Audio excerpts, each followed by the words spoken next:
आप सभी को मेरा नमस्कार। तो दोस्तों, आज मैं आपके लिए इस वीडियो में धर्मराज जी महाराज की कहानी लेकर आई हूँ। तो प्रेम से बोलिए धर्मराज जी महाराज की जय हो। दोस्तों, एक समय की बात है। एक गांव में एक ब्राह्मण बनिया रहता था। उसकी शादी हुई। उसकी पत्नी बहुत ही धार्मिक प्रवृत्ति की थी। ब्राह्मण सिर्फ पैसे के चक्कर में रहता था। उसकी जिंदगी आराम से कट रही थी। ब्राह्मणी का नियम था कि वह धर्मराज जी महाराज की कहानी कथा सुनती थी। यह देखकर ब्राह्मण बहुत गुस्सा होता था और हर बात पे झगड़ा शुरू कर देता था। ब्राह्मण कहता कि या तो तुम मुझे छोड़ दो या ये पूजा पाठ करना छोड़ दो। ब्राह्मणी ने उससे समझाया कि ये सब मैं पूजा पाठ आपके लिए ही तो करती हूँ, मैं पूजा पाठ को नहीं छोड़ सकती। अब तो ब्राह्मण को दिन ब दिन गुस्सा ज़्यादा आने लग गया और उसने गुस्से में आकर अपनी पत्नी को घर से निकाल दिया। ब्राह्मणी रोती रोती चलती चलती कुछ दूरी पर गई तो देखा कि किसान खेत में काम कर रहे थे। ब्राह्मणी उनसे जाकर बोली कि भाई, मैं रास्ता भटक गई हूँ, रहने का भी कोई ठिकाना नहीं है, आप लोग मुझे कोई काम दे दोगे क्या? किसानों ने उसे काम पर रख लिया। ब्राह्मणी काम करते हुए धर्मराज जी महाराज की कहानी उन किसानों को भी सुनाने लगी। किसानों को कहानी सुनकर बहुत आनंद आता और वह ब्राह्मणी से बोले कि बहन, तुम हमारे साथ हमारे घर चलो। ब्राह्मणी तैयार हो गई। वह किसान अकेले रहते थे, उन्हें खाना नहीं बनाना आता था, वह कच्चे चावल ही खा लेते थे।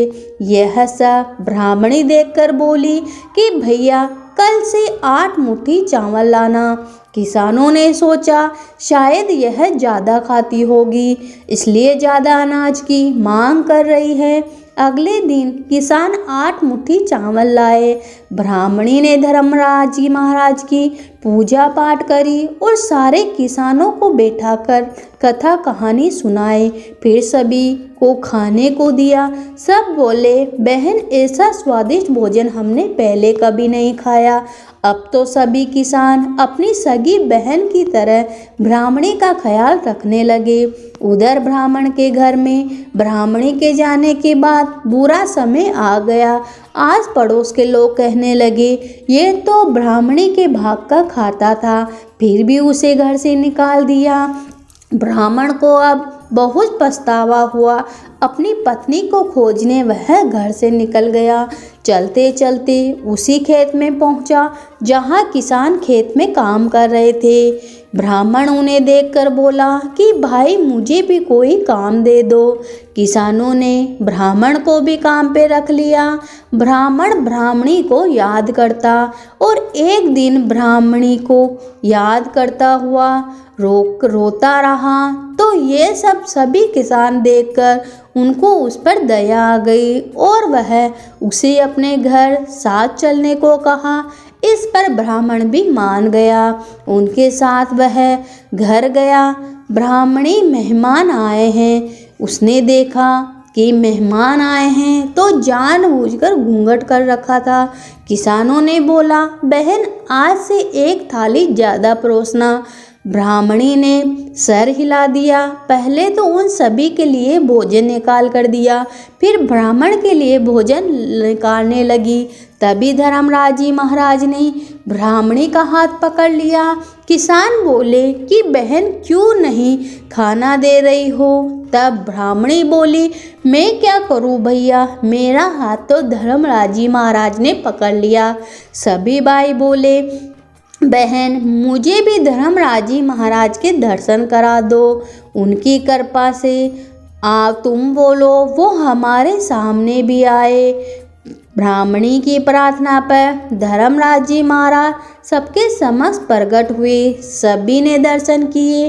ब्राह्मणी ने घूंघट हटाया तो ब्राह्मण ब्राह्मणी एक दूसरे को देख लिया। ब्राह्मण ने रोते हुए ब्राह्मणी से और धर्मराज जी महाराज से माफ़ी मांगी। ब्राह्मणी को अपने साथ चलने को कहा। ब्राह्मणी ने भी ब्राह्मण को माफ़ कर दिया। सभी किसानों ने मिलकर ब्राह्मणी को ढेर सारा सामान देकर खुशी खुशी विदा किया। अब तो ब्राह्मण और ब्राह्मणी मिलकर धर्मराज जी महाराज का व्रत करने लगे और कहानी कथा भी सुनते। हे धर्मराज जी महाराज, जैसा आपने ब्राह्मण को मार्गदर्शन दिया वैसे सभी को जैसे आपने साक्षात दर्शन दिए वैसे आपकी कहानी सुनने वाले होकारा भरने वाले सभी की मनोकामना पूरी करना, सभी पे अपना आशीर्वाद बनाए रखना। तो प्रेम से बोलिए धर्मराज जी महाराज की जय हो।